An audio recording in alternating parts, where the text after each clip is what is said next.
میرے پیارے آقا علیہ الصلوۃ والسلام کے پیارے دیوانوں بآواز بلند پڑھے الصلاۃ والسلام علیک یا رسول اللہ، الصلاۃ والسلام علیک یا حبیب اللہ، الصلاۃ والسلام علیک یا نبی اللہ صلی اللہ تعالی علیہ وسلم۔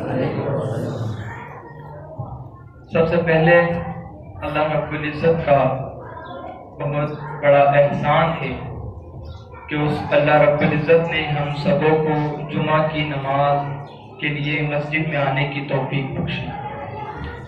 میرے پیارے آقا علیہ الصلوۃ والسلام کے پیارے دیوانوں، جمعۃ المبارکہ کا دن جس کے بارے میں حدیث پاک میں آتا ہے الجمعۃ حج الفقراء، جمعہ غریبوں کا حج، بولو سبحان اللہ۔ جمعۃ المبارکہ غریبوں کا حج ہے، جہاں تک حدیث پاک میں ہے کہ رسول اعظم صلی اللہ علیہ وسلم نے ارشاد فرمایا جو شخص جمعہ کے لیے غسل کرے، اچھا لباس پہنے، میسر ہو، سرما لگائے، خوشبو لگائے، اور وہ مسجد میں اس نیت سے داخل ہو کہ میں جمعہ کی نماز باجماعت ادا کروں گا، تو اللہ رب العزت اس کے پچھلے جمعہ تک جتنے گناہ اس نے کے سارے بخش دیتا ہے۔ سبحان اللہ۔ یہ جمعۃ المبارکہ کی فضیلت ہے۔ تو آقا کریم علیہ الصلوۃ والسلام کے پیارے دیوانوں، تعریف ہے اس رب کی جس نے ہم کو یہاں پر جمع کیا۔ آقا کریم علیہ الصلوۃ والسلام کے پیارے دیوانوں، سائنس اینڈ ٹیکنالوجی، فلسفہ، علم، یہ ایجوکیشن کے لیے، تعلیم کے لیے بہت زیادہ امپورٹنٹ چیز ہے۔ جانتے ہیں آپ آج سائنس اینڈ ٹیکنالوجی جتنی ترقی کر رہی ہے، آج فلسفی جتنی ترقی کر رہی ہے، چاہے ایسٹرونومی کی بات ہو، ایسٹرولوجی کی بات ہو، علم حیت کی بات ہو، ستاروں کا علم ہو، جتنا بھی علم آج اس فرش گیتی پر ہے وہ ہے اسلام کی بدولت، وہ ہے اسلام کی بدولت۔ اگر آپ تاریخ کے پنوں کو اٹھا کر کے دیکھیں گے، آپ تاریخ کی اسٹڈی کریں گے، تاریخ کو پڑھیں گے، تو آپ کو پتہ چلے گا کہ ہم مسلمان سمجھے کہ آپ عرش سے فرش پر پھینکے گئے، ورنہ ہمارا عروج اتنا عروج تھا کہ آج بھی آپ بیرونی ملک ممالک جا کر کے دیکھیں، لائبریریز بھری پڑی ہے ہمارے علماء کی سائنس اور ٹیکنالوجی پر لکھی ہوئی کتابوں سے۔ ہمارے علماء تھے کیسے؟ جانتے آپ ہمارے آبا و اجداد، ہمارے اسلاف کیسے تھے؟ اگر قلم کی بات نکلتی، بال پین کی بات نکلتی، تو ہمارے علماء اتنی کتابیں لکھ ڈالتے کہ کئی جلدوں میں وہ کتابیں ہوتی اور وہ کئی صفحات پر مشتمل ایک ایک کتاب ہوتی۔ حضرت آدم سے لے کر قیامت تک جتنی قلم آئیں گی، سارے کا سارا کا ترجمہ ہمارے علماء نے پہلے کتابوں میں لکھ دیا۔ آقا کریم علیہ الصلوۃ والسلام کے پیارے دیوانوں، میں کوئی یہ سنی سنائی بات نہیں کر رہا، تاریخ اٹھا کر کے دیکھیں، پڑھے آپ تاریخ، دیکھیں آپ ایک دور تھا جب سائنس اینڈ ٹیکنالوجی کو دبایا جا رہا تھا، سائنسدانوں کو سر عام ان کا قتل کیا جا رہا تھا، ان کو جلایا جا رہا تھا۔ کس وجہ سے؟ اس لیے کہ حضرت عیسیٰ مسیح علیہ السلام جو دین لے کر آئے تھے، اور حضرت عیسیٰ جو کتاب لے کر آئے تھے، حضرت عیسیٰ آئے، اللہ نے آسمانوں پر حضرت عیسیٰ کو اٹھا لیا، کئی برس گزرے، اس کے بعد کچھ شر پسندوں نے حضرت عیسیٰ علیہ السلام کی کتاب کے اندر تحریف کی، اس کو تبدیل کر ڈالا، من گھڑت عقائد اس کے اندر جو لکھ دیے گئے، اور کلیساؤں کے اندر ان عقائد کو بیان کیا جانے لگا، ان کی اللہ اکبر عبادت گاہ کے اندر ان عقائد کو بیان کیا جانے لگا، جو عقائد ایسے تھے کہ جس کو انسان کا ضمیر قبول نہیں کرتا۔ کچھ باتیں ہوتی نا، ایسی بات جس کو ہم کہتے بڑی بڑی پھینک رہا ہے، جو عقل میں نہیں آتی، ایسے عقائد اس کتاب کے اندر تحریف کر کے لکھ دیے گئے تھے۔ پھر سائنس کو جب عروج ملنا شروع ہوا تو سائنسدانوں نے تحقیق کی، اور جب تحقیق کی تو ان عقائد کے خلاف وہ تحقیق نکلی، ان عقائد کے خلاف جو حضرت عیسیٰ کی کتاب کے اندر تحریف شدہ عقائد تھے، اس کے بالکل برعکس وہ سائنس کی تحقیق نکلی۔ اس وجہ سے پادریوں نے پہلے تو سائنسدانوں پر کفر کا فتویٰ صادر کیا، کفر کا فتویٰ دیا، لیکن سائنسداں جب نہیں مانے تو پھر ان کو قتل کیا گیا، زندہ جلایا گیا۔ لیکن اسلام نے سائنس اینڈ ٹیکنالوجی کو اتنی ترقی عطا کی اور ان کے جذبے کو اتنا بلند کیا کہ جگہ جگہ میرے اللہ نے قرآن مقدس میں ارشاد فرمایا، کہیں اللہ ارشاد فرماتا ہے افلا تعقلون، اے لوگو تم عقل سے کام کیوں نہیں لیتے؟ کہیں پر فرمایا افلا یتدبرون، اے لوگو تم غور و فکر کیوں نہیں کرتے؟ مالک غور و فکر کریں گے، ریسرچ کریں گے تو مطلب کیا پتہ چلے گا؟ تو پھر اللہ ارشاد فرماتا ہے الذین آیاتنا فی الخلق السماوات والارض الذین یتفکرون فی الخلق السماوات والارض، اے لوگوں جب تم تحقیق کرو گے، زمین و آسمان کی تحقیق، علم حیات پڑھو گے، ایسٹرونومی پڑھو گے، ایسٹرولوجی پڑھو گے، تم اسٹڈی کرو گے انسان کے جسم کے اوپر، جب تم ریسرچ کرو گے تو اے میرے بندو میں تمہیں بتاؤں گا۔ مولا کیا بتائے گا؟ مولا کس طرح بتاؤں گا؟ سنریہم آیاتنا فی الآفاق وفی انفسہم حتی یتبین انہ الحق، جب تم تحقیق کرو گے تو آخر میں تم کیا اٹھو گے؟ بے شک اللہ ہی حق، اللہ کے سوا کوئی حق نہیں۔ لیکن ضروری ہے کہ جو بھی سائنسداں تحقیق کر رہا ہے وہ مثبت سوچ کے ساتھ، پوزیٹیو تھنک کے ساتھ اگر ریسرچ کرے تو وہ خود کیا اٹھے گا؟ ربنا ما خلقت ھذا باطلا، اللہ نے کسی بھی چیز کو بیکار میں پیدا نہیں کیا۔ تو میرے پیارے آقا کے پیارے دیوانوں، سائنس کو جتنی ترقی ملیں گے صدقہ اسلام کا، اگر اسلام افلا تعقلون افلا یتدبرون کی سوچ نہیں دیتا تو آپ سائنسدانوں کو دبایا جاتا۔ آج موبائل یوز کر رہے ہو، اسلام کا صدقہ ہے۔ آج پنکھا چل رہا ہے، اے سی چل رہی ہے، اسلام کا صدقہ ہے۔ اسلام نہ ہوتا تو یہ چیزیں نہ ہوتی۔ تو پیارے آقا کے پیارے دیوانوں، آپ جا کر کے دیکھیں، آج پوری دنیا کے اندر دو مسلمانوں کو سب سے زیادہ پڑھا جا رہا ہے۔ ان کی کتابوں کو فارسی سے، ترکش سے، انگریزی کے اندر کنورٹ کر کے یونیورسٹیز کے اندر پڑھایا جا رہا ہے۔ ایک شخصیت ہے شیخ اکبر ابن عربی کی اور دوسری شخصیت ہے امام جلال الدین رومی۔ دو ہمارے علماء، ہمارے اسلاف، سوچے یار ہمارے علماء کس قدر علم کو روز دیتے تھے اور کیسے علم کو پڑھنے کی تحقیقات آپ دیکھیں کتنی ہے۔ لیکن آج مسلمان عربی بھی نہیں جانتا، آج مسلمان کو کلمہ بھی پتا نہیں ہے، اتنے ہم علم سے بورے، اتنے علم سے دور ہو گئے، ہمیں پتہ ہی نہیں کچھ۔ پیارے آقا کے پیارے دیوان ایسا ہے، علم حاصل کریں۔ دیکھیں آپ، اللہ رب العزت کتنا بڑا ہے، اللہ رب العزت کتنا بڑا، سائنس سے جانیں انشاءاللہ۔ سب سے پہلے ایک بات آپ کے سامنے پیش کروں، اللہ والشمس والقمر بحسبان، الرحمن کی آیت ہے۔ اس کی تفسیر میں ابن کثیر لکھتے ہیں کہ اگر ایک انسان کے آنکھ کے اندر، ایک انسان کی آنکھ کے اندر کائنات کے جتنے جاندار ہیں سبوں کی روشنی ڈال دی جائے، بہت غور سے سننا، بہت باریک بات ہے، ایک انسان کے آنکھوں کے اندر دنیا کے سارے لوگوں کی، کائنات کے سارے لوگوں کی آنکھوں کی روشنی ڈال دی جائے، اس کی بصارت، ان سب کی بصارت ایک بندے کے آنکھوں کے اندر ڈال دی جائے، اور صرف سورج کے 70 پردوں میں سے ایک پردہ ہٹا دیا جائے، تب بھی اس آنکھ کے اندر اتنی طاقت نہیں کہ وہ سورج کو دیکھ سکے، تب بھی انسان کی اس آنکھ کے اندر جس کے اندر کائنات کے تمام لوگوں کی روشنی موجود ہے، اتنی طاقت نہیں کہ وہ سورج کو دیکھ سکے۔ اتنا چمکدار سورج جو 70 پردوں میں آج ہے، ایک پردہ اٹھا دیا جائے انسان کے اندر، انسان کے آنکھ کے اندر ساری روشنی ڈال دی جائے، پھر بھی وہ بولے بلند آواز سے نہیں دیکھ سکتے۔ اچھا ہم سوال کرتے سورج کو روشنی ملی ہے،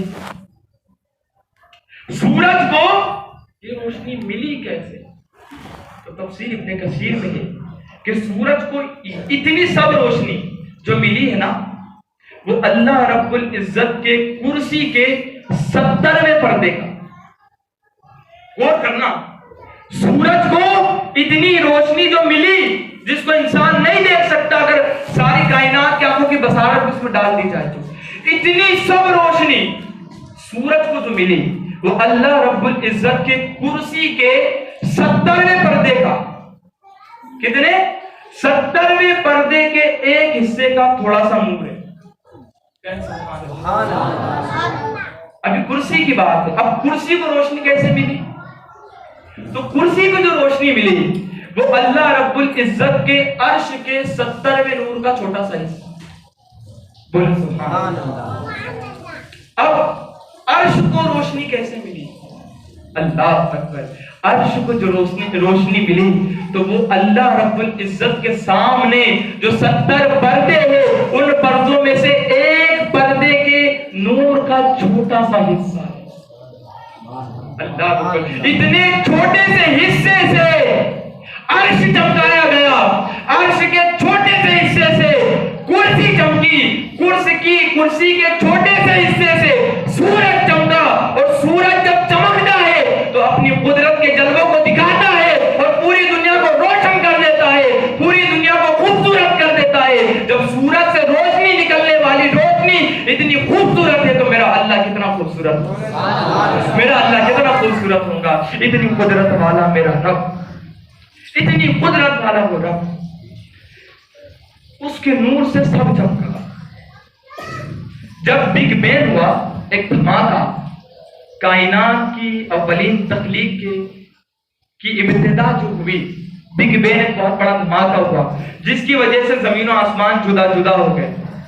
اب اس کی وجہ سے گیسز، گرد و غبار کائنات میں بکھر گیا، کائنات میں بکھرا تو گیسز، ہائیڈروجن اور ہیلیم گولے بنانے شروع کر دیے انہوں نے، اور ان کے گولے تیار ہو گئے۔ ان کے گولے جب تیار ہوئے تو وہ کشش ثقل کی وجہ سے، گریویٹی کی وجہ سے اپنی طرف دھول کو کھینچنے لگے، دھول کو کھینچنے لگے، گرد و غبار کو کھینچنے لگے، اور اس کے بعد ہوا یہ کہ وہ جو ایٹم، جو چھوٹے چھوٹے ٹکڑے وہ آپس میں ٹکرانے لگے، گردش کرنے لگے، جس کی وجہ سے وہ جو گولا بنا تھا گیس کا وہ گھومنا شروع ہو گیا۔ وہ گھوم رہے، اس کی حرارت، اس کی گرمی بڑھ رہی ہے، اس کی ڈینسٹی بڑھ رہی ہے، وہ گھومتا جا رہا ہے، اور پھر وہ سکڑتا گیا، اور اتنا سکڑا کہ اس کے اندر سے روشنی نکلنی شروع ہو گئی، اور اسی کو آج ہم تارا کہتے ہیں، اسی کو ہم ستارہ کہتے ہیں۔ دیکھیں اس اللہ نے ستارے کو وجود کیسے بخشا۔ ستارہ جو چمک رہا ہے نا، یہ دھول، گرد و غبار اور گیسز کی وجہ سے چمک رہا ہے۔ یہ قدرت کس کی؟ بولے اللہ کی۔ کس کی؟ اللہ۔ اس نے مٹی سے انسان کو بنایا، یہ چمڑی مٹی سے بنی، پورا جسم مٹی سے بنا ہے۔ پھر بھی دیکھیں ہاتھ کی چمڑی الگ، چھاتی کی چمڑی الگ، ناخن مٹی سے بنے لیکن الگ، بال مٹی سے بنے الگ، کتنی ساری چیزیں اس اللہ نے صرف مٹی سے بنائی۔ تو اتنا بڑا کہ سائنس تحقیق اگر کرے تو اللہ خود فرما رہا ہے حتی یتبین لہم انہ الحق، کیوں کہ اٹھے کہ بے شک اللہ ہی حق، اتنا بڑا کہ اس کی بڑائی ہم کیا بیان کریں گے۔ بہت بڑا، بادشاہوں کا بادشاہ، آقاؤں کا آقا میرا اللہ۔ وہ قرآن میں ارشاد ہے یا ایھا الانسان،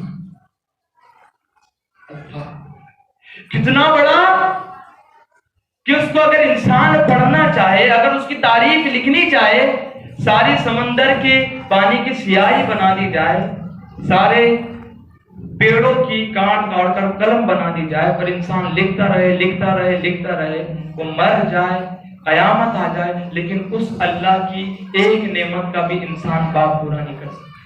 اتنا کس کو پکار رہا ہے؟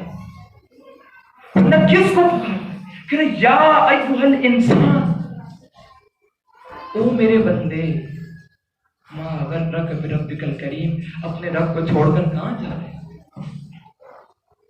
یا ایھا الناس اعبدوا، او میرے بندے تو کہاں چلا، کہاں جا رہے؟ یا ایھا الذین آمنوا توبوا الی اللہ توبۃ نصوحا۔ کتنا بڑا ہے اور یاد اپنے بندے کو کرتا ہے۔ اور یہ بندہ ہے جو اس رب کو بلاتا ہے، کتنی محبت کرتا ہے، فرماتا ہے میرا بندہ میری طرف ایک بالش پہ بڑھتا ہے، میں 2 بالش اس کے قریب ہو جاتا ہے، وہ ایک قدم میری طرف اٹھاتا ہے، میری رحمت توڑتے ہوئے اس کا استقبال کرتا ہے۔ کیوں ہے وہ میرے بندے گناہوں کی وجہ سے مایوس ہو گیا، مایوس ہو رہے، یا عبادی الذین اسرفوا علی انفسہم لا تقنطوا من رحمت اللہ، او گناہگار بندے اپنے رب کی رحمت سے مایوس مت ہو، نا امید مت ہو۔ ان اللہ لا الہ الا، او میرے بندے میں ہوں تیرا رب، میں ہوں تیرا رب۔ کیسا؟ ان اللہ هو التواب الرحیم، توبہ قبول کرنے والا رحیم و کریم۔ یارو اس رب کے در کو چھوڑ کر کہاں جاؤں گے؟ ایک شخص مسجد نبوی کے کونے میں بیٹھ کر دعا کر رہا تھا، اے مالک میں تجھ سے اس لیے مانگ رہا ہوں کہ تو میرا رب ہے، اے مالک میں تجھ سے اس لیے مانگ رہا ہوں کہ تو میرا رب، تو میرا خدا ہے۔ تو مالک تیرے سوا میرا ہے بھی تو کوئی نہیں نا، میں کس کے آگے ہاتھ پھیلاؤں؟ دینے والا رب رات کے بیائے حصے میں آسمانی دنیا پر جل بگر ہوتا ہے، آواز لگاتا ہے کوئی میرا بندہ جو مجھ سے دعا کرے اور میں اس کی دعا کو قبول کروں۔ دیکھیں کتنا بڑا کائنات کو بنانے والا رب کس کو بلا رہا ہے؟ ایک گنہگار بندے، لیکن وہ گنہگار بندہ ہے جو غفلت کی چادر اوڑھ کر کے سو بہت کریم ہے، اس کو راضی کرنا مشکل نہیں ہے، اس کو راضی کرنا بہت آسان ہے، اس کی رحمت تو بہانہ ڈھونڈتی ہے، کون سا میرا بندہ ہاتھ بلند کرے اور اس کی دعا قبول کرے۔ بنی اسرائیل کا ایک شخص کتل نام، بہت مالدار، بہت پیسے والا بندہ، لیکن غافل، خدا کو بھول بیٹھا تھا۔ ایک عورت کو خریدا، کمرے میں لے کر کے گیا، وہ عورت مجبور تھی لیکن تھی پاک دامن، وہ پیسے کی وجہ سے مجبور ہو گئی۔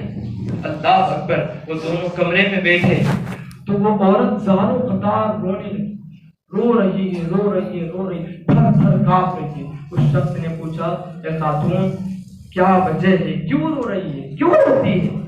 کیا میں تجھے اچھا نہیں لگتا؟ اتنا خوبصورت ہوں، مالدار ہوں، تجھے پیسے دے رہا ہوں، کہ میں تجھے اچھا نہیں لگتا؟ دلوں کے کام سے عورت کہتی ہے، اے بندے زندگی بھر کبھی ایسا کام نہ کیا، لیکن آج پیسے کی مجبوری نے مجھے اس مقام تک پہنچا دیا کہ آج میں پیسے کی وجہ سے کام کر رہی ہوں۔ اس شخص کے دل پر یہ بات لگ گئی، اس عورت کے چند جملوں نے اس آدمی کے دل پر اثر کر دیا۔ وہ کہنے لگا، اے خاتون تم مجبور ہو کر یہ کام کر رہی ہے، لیکن اللہ نے مجھے اتنا مال دیا کہ میرے ساتھ خوش دے، اس مال کو کھائے، اس رب کا اتنا احسان ہے، لیکن میں ہو چکا تھا غافل، میں تو خوشی کے اندر کئی دنوں سے کام کرتا نظر آ رہا تھا۔ ایک خاتون تو گواہ ہو جا، آئندہ میں ایسا کام نہ کروں۔ اتنا بول کر وہ باہر نکلا اور اس کا انتقال ہو گیا۔ معاشرے میں بدنامی تھی کہ زانی ہے، اللہ سننا، انتقال ہو گیا۔ ایک تسبیح نہیں پڑھا، ایک نماز نہیں پڑھی، خیرات نہیں کرا، کچھ بھی نہیں کرا، صرف اتنا بول کر نکلا کہ خاتون آئندہ میں کام نہیں کروں گا۔ انتقال ہو گیا، مر گیا، رات گزری، اس کے دروازے پر لکھا تھا کہ اللہ نے قبل کی بخشش کر دی، اس کو جنت عطا کر دی۔ اللہ قبل سے راضی ہو گیا۔ دیکھو کتنا آسان ہے اپنے رب کو، کتنا آسان ہے۔ یارو کس غفلت کی چادر اوڑھ کر سو گئے۔ کون ہے اس اللہ کے علاوہ؟ ہے کوئی کام آنے والا؟ رزق وہی دیتا ہے، سکون اس نے عطا کیا، زندگی اس نے عطا کی، اور اتنا عظیم رہنے کے باوجود اپنے بندے کو آواز لگا رہی، اس کی رحمت اپنے بندے کو آواز دے رہی ہے، او میرے بندے کہاں چلا اپنے رب کو چھوڑ کر، پیارے آقا علیہ الصلوۃ والسلام کے پیارے دیوانوں، چھوٹی چھوٹی چیز پر کتنا بڑے بڑے انعامات دیتا ہے قرآن، کتنی انعامات دیتا ہے۔ محشر کا دن ہوگا، محشر کا دن ہوگا، چند لوگ کرسی پر بیٹھے ہوں گے، ان کے سروں پر نورانی ایسے تاج ہوں گے کہ ان تاجوں سے نور کی کرنیں پھوٹ رہی ہوں گی۔ لوگ آ کر پوچھیں گے یہ کون ہے، یہ ہے کون اتنے نورانی تاج والے، کیا یہ انبیاء ہے؟ کہا جائے گا نہیں، انبیاء نہیں۔ کیا یہ شہداء ہے؟ کہا جائے گا نہیں، شہداء بھی نہیں۔ ہے کون؟ فرمایا جائے گا میرے وہ بندے ہیں جو دنیا میں میرا ذکر کرتے ہیں۔ دو لوگ، میں نے اتوار کے درس کے اندر یہ حدیث پیش کی تھی، دو لوگ اللہ رب العزت کے سامنے پیش کیے جائیں گے، سننا غور سے، دو لوگ اللہ رب العزت کے سامنے پیش کیے جائیں گے، دونوں گنہگار، حکم ہوگا جہنم میں جاؤ۔ کیا حکم ہوگا؟ جہنم میں جاؤ۔ ایک شخص دوڑتا ہوا جہنم کی طرف جا رہا اور ایک شخص تھوڑا چل رہا ہے پلٹ کر خدا کو دیکھ رہا ہے، تھوڑا چل رہا ہے پلٹ کر خدا کو دیکھ رہا ہے۔ ایک دوڑ کر جا رہا ہے جہنم میں اور دوسرا تھوڑا چل رہا ہے پھر پلٹ کر خدا کو دیکھ رہا ہے، تھوڑا چل رہا ہے پھر پلٹ کر خدا کو دیکھ رہا ہے۔ اللہ فرمائے گا کہ وہ دونوں کو میرے سامنے پیش کرو، فرشتے ان کو لے کر آئیں گے اللہ کے سامنے۔ اللہ فرمائے گا اے بندے تو تھوڑا چل رہا ہے، دونوں کو میں نے حکم کیا تھا جاؤ جہنم میں، تو تھوڑا چل رہا ہے پھر پلٹ کر دیکھ رہا ہے، چل رہا ہے پھر پلٹ کر دیکھ رہا ہے، پھر معاملہ کیا ہے؟ وہ کہے گا مالک دنیا میں سنا تھا تو بڑا کریم ہے، دنیا میں سنا تھا تو بڑا رحیم و کریم ہے، چھوٹی چھوٹی بات پر اپنے بندوں کو بخش دیتا ہے، تو میں سوچ رہا تھا کہ آج تو آواز لگائے گا اور مجھے جنت عطا کرنے کا۔ مالک فرمائیں گا اس کو جنت میں ڈال دو۔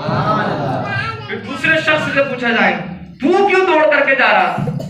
وہ کہیں گا مالک تیری نافرمانی کر کر کے تو اس مقام پہ پہنچا کہ اب جہنم میں جانے کا وقت آ گیا، سوچا آج فرما برداری کروں گا تو مالک جنت عطا کر دے۔ اللہ فرمائے گا اس کو بھی جنت عطا کر۔ تو ہمارا رب اتنا قریب ہے، اتنا قریب، لیکن ہم ہیں پیٹھ دکھا کر جا رہے ہیں۔ تو یارو توحید کو مضبوطی سے پکڑو، ایمان رسول پر، تو حضرت محمد مصطفیٰ صلی اللہ علیہ وسلم پر اور اللہ پر مضبوطی سے تھام لو ایمان کو۔ فرماتا جو بندہ رائی کے دانے کے برابر بھی ایمان لے کر آگے میں اس کی بخشش کر دوں۔ یار ہمارا تمہارا رب اتنا کریم اور رحیم ہے۔